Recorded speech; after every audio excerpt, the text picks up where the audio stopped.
Doctor BR Ambedkar Konaseema జిల్లా ముమ్మడివరం నియోజకవర్గ కూటమి అభ్యర్థి దాట్ల సుబ్బరాజును గెలిపించాలని కూటమి నాయకులు కోరారు.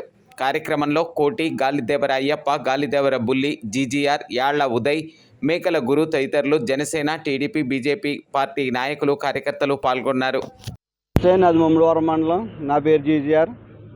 నేను జనసేన నాయకులు. మేము ముమ్మడివరం మా అధినాయకుడు మాట ప్రకారం అధిష్టానం ప్రకారం ఉమ్మడి అభ్యర్థిగా దాట్ల బుచ్చిబాబు గారికి విజయం సాధించాలని కోర్టు తిరుగుతున్నాం. మన పొన్నాడు సతీష్ గారు నిన్న ఒక మాట అన్నారు, కులాన్ని కొనలేమని చెప్పి అన్నారు. కులాన్ని కొనాలంటే ఎవడో తరం అవ్వదు. దేనికి కులాల్లో చిచ్చుపెట్టి రకాలు ఇవన్నీ మాట్లాడకూడదు. ఆ మాట సతీష్ గారు మరి ఇన్నేళ్ళ రాజకీయంలో మరి ఆ మాట ఎందుకు మాట్లాడాడో తెలియదు. ఆయన పొరపాటు మాట్లాడారు. కులాల్లో రెచ్చగొడతాం అన్నది రాజకీయం కాదు. కులాలను కలుపుకెళ్ళాలన్న పవన్ కళ్యాణ్ జేయం ప్రకారం అందరూ నడాలి. మరి ముద్రగడ పద్మనాభం గారు ఆయన అదే చేస్తున్నాడు.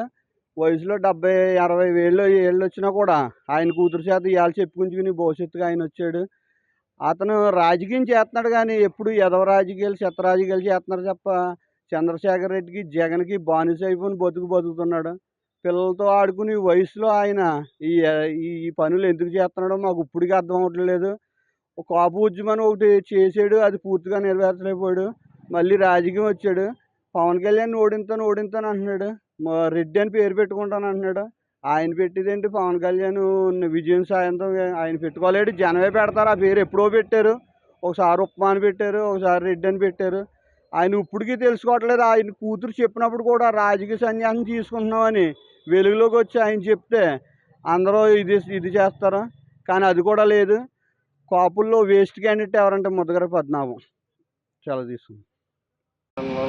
మొత్తం రాష్ట్ర వ్యాప్తంగా వచ్చి హైయెస్ట్ మన మెజార్టీలో మా ముమ్మడివరం కూడా ఖచ్చితంగా ఒకటి ఉంటుంది. బుచ్చిబాబు గారు అంత బంపర్ మెజార్టీ నగ్గుతాడు. ఎందుకంటే ఆయన గతంలో చేసినప్పుడు ఎంత అభివృద్ధి చేశాడో ఈ 5 సంవత్సరాల్లో మా నియోజకవర్గం అంత వెనక్కి వెళ్ళిపోయింది.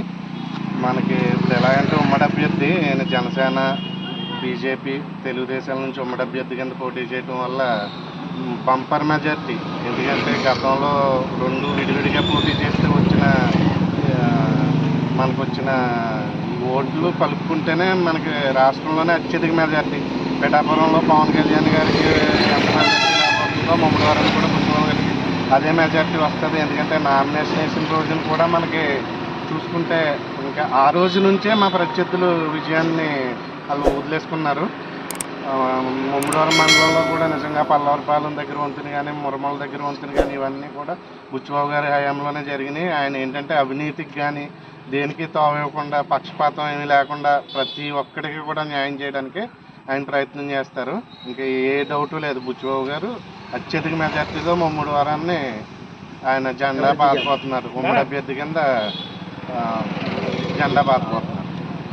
ముమ్మడివరం నియోజకవర్గం తెలుగుదేశం కుటుంబ సభ్యుడిని దాట్ల బుచ్చిబాబు గారు విజయానికి ఆర్నిసులు కృషి చేస్తున్న కూటమి సభ్యులందరికీ నమస్కారాలు తెలియజేస్తూ, ముఖ్యంగా మన ముమ్మడివరం నియోజకవర్గంలో దాట్ల సుబ్బరాజు గారు తమ భేదం లేకుండా పరిపాలిస్తున్న వ్యక్తి ఎవరైనా ఉన్నారంటే అదే దాట్ల బుచ్చిబాబు గారు.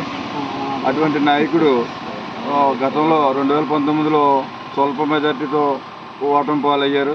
కానీ ప్రజలు దానికి అనుగుణంగా బంపర్ మెజార్టీతో ఇవాళ బుచ్చిబాబు గారు కావాలని కోరుకుంటున్నారు. బుచ్చిబాబు గారు 2014 to 19 వరకు 1800 కోట్లతో అభివృద్ధి చేసి బ్రిడ్జిలు, రోడ్స్ అన్నీ కూడా చాలా డెవలప్ చేశారు. అలాగే జేజేఎం పథకం ద్వారా వాటర్ ఇద్దాం ప్రతి ఇంటికి అని చెప్పేసి 220 కోట్ల రూపాయలతో తెస్తే దాన్ని 111 కోట్ల రూపాయలతో వీళ్ళు అక్కడక్కడ కొసమెరుపు చేసి ఆ గ్రామంలో కొంతవరకు ఇవ్వగలిగారు. లాస్ట్కి అది కూడా పూర్తిగా నెరవేర్చలేక పారిపోయిన సందర్భం ఈరోజు. కానీ బుచ్చిబాబు గారు వచ్చిన తర్వాత మెయిన్ సమస్య వాటర్, రోడ్స్ ఇవన్నీ కూడా ఆయన ద్వారా సక్రమంగా నెరవేర్చుకునే అన్ని సమస్యలు ప్రజలకు అందుబాటులో ఉన్న వ్యక్తి ఎవరైనా ఉన్నారంటే అది బుచ్చిబాబు గారు మాత్రమే. అభివృద్ధికి చిరునామా బుచ్చిబాబు గారు. నీతికి నిజాయితీకి మారుపేరు దాట్ల సుబ్బరాజు గారు. ప్రజలందరూ 5 సంవత్సరాలు చాలా ఇబ్బందులు పాలయ్యారు. ఆ ఇబ్బందులన్నీ తీరాలంటే మాకు బుచ్చిబాబు గారు కావాలని ప్రజలందరూ కోరుకుంటున్నారు. బుచ్చిబాబు గారు బంపర్ మెజార్టీతో ఖచ్చితంగా గెలుస్తారు. ఆయన ఆయన బంపర్ మెజార్టీతో గెలటమే కాకుండా ఆయనకు కూడా మంచి సోర్సెస్ ఉన్నాయి. రాబోయే కాలంలో మినిస్టర్ అయ్యే ఛాన్సులు కూడా ఉన్నాయని చెప్పేసి మాకు న్యూస్గా తెలిసింది. ఖచ్చితంగా ఆయన మినిస్టర్ కోటలో మినిస్టర్ రేస్లో కూడా ఉన్నాడు. ఖచ్చితంగా బుచ్చిబాబు గారి ద్వారా మా నియోజకవర్గాన్ని ఖచ్చితంగా బంపర్ మెజార్టీతో గెలిపించుకుంటామని అట్టడుగు ఉన్న ఆంధ్రప్రదేశ్ని 5 సంవత్సరాల్లో అభివృద్ధి అంటే ఏంటో నాశనం చేసేసిన ఈ జగన్మోహన్ రెడ్డిని సాగనంపుదామని ప్రజలందరూ కోరుకున్నారు. ఎప్పుడు ఆయుధం ఓటు అనే ఆయుధం ద్వారా సమాధానం చెప్తారని జగన్ కోల్చడంతో మొదలెట్టాడు. అతను కోల్చడానికే ప్రజలందరూ మే 13వ తారీఖున సిద్ధంగా ఉన్నారని తెలియజేస్తూ బుచ్చిబాబు గారికి సైకిల్ గుర్తు 1 నెంబర్లో ఉంది. అలాగే హరీష్ మాదిరి ఎంపీ గారికి 4 నెంబర్లో సైకిల్ గుర్తుకుంది. ఈ రెండోట్లు సైకిల్ గుర్తుపై ముద్ర వేసి అఖండ మెజార్టీ గెలిపిస్తారని మా నియోజకవర్గ ప్రజలందరూ కోరుకుంటున్నారు. అందుకు మేమందరం సిద్ధంగా ఉన్నాం. సిద్ధం అన్నాడు. జగన్ని ఇంటికి సాగనంపడానికి మేమందరం సిద్ధంగా ఉన్నామని ఈ విధంగా తెలియజేస్తూ సరే.